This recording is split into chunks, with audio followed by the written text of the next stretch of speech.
কি খাবো কি রান্না করব চিন্তা করতে করতেই আমাদের গৃহিণীদের 12টা বেজে যায়।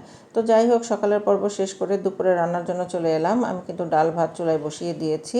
ফুলকপি আলু ভাজি করব, তাই ফুলকপিগুলো কেটে বেছে নিয়েছি। আর কাটাবাছা করা থাকলে কিন্তু রান্না করতে বেশি সময় লাগে না, সব কিছু কাটাবাছা করে নিয়েছি। আর আমি কিন্তু ডাল ভাত বসানোর আগেই ফ্রিজ থেকে মাছ বের করে ভিজিয়ে রেখেছিলাম। ফুলকপিগুলো ভাপের জন্য বসিয়ে দিয়েছি। ফুলকপির যে এক্সট্রা গন্ধ আছে ভাপিয়ে নিলে গন্ধটা চলে যায়। আর এদিকে কিন্তু ডাল সিদ্ধ হয়ে গিয়েছে। আর ডালটাকে যত সুন্দর করে জাল করে নেওয়া যায়, ডাল খেতে কিন্তু তত বেশি মজা হয়। আর আজকের ডালটা আমি জলপাই দিয়ে রান্না করব। আর জলপাই ডাল কিন্তু শীতকালে খেতে অনেক বেশি ভালো লাগে। ডালের মধ্যে আমি রসুনের বাগার দিব।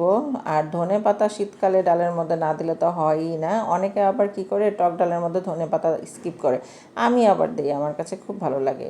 ডালে বাগার দিয়ে দিয়েছি, ডাল রান্নাটা কমপ্লিট। ফুলকপি আলু ভাজি করার জন্য চুলায় কিন্তু মশলা কষিয়ে নিয়েছিলাম। আর এই যে ফুলকপিগুলো দিয়ে দিলাম, এখন ভালো করে ঢাকনা দিয়ে ঢেকে নেড়ে চেড়ে দিলেই এই ফুলকপি ভাজিটা কিন্তু কমপ্লিট। পাঙ্গাস মাছ রান্না করব। পাঙ্গাস মাছের মধ্যে কিন্তু আমি হলুদ লবণ মাখিয়ে রেখেছিলাম।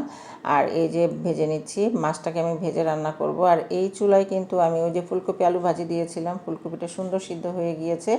এখন এই যে এখানে উপর থেকে ধনেপাতা ছিটিয়ে দিব। 2-3 মিনিটের মতো রান্না করে নিব, তাহলেই কিন্তু রান্নাটা কমপ্লিট।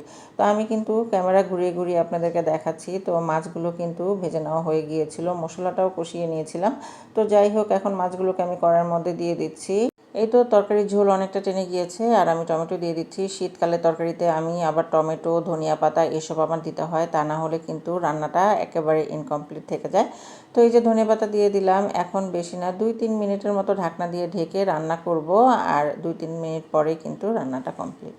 তো আজকের দুপুরের আয়োজনে এই ছিল আমার রান্না বান্না। ভিডিওটি ভালো লেগে থাকলে বেশি বেশি লাইক কমেন্ট শেয়ার করবেন। আর আজকে এ পর্যন্তই। আল্লাহ হাফেজ, সবাই ভালো থাকবেন।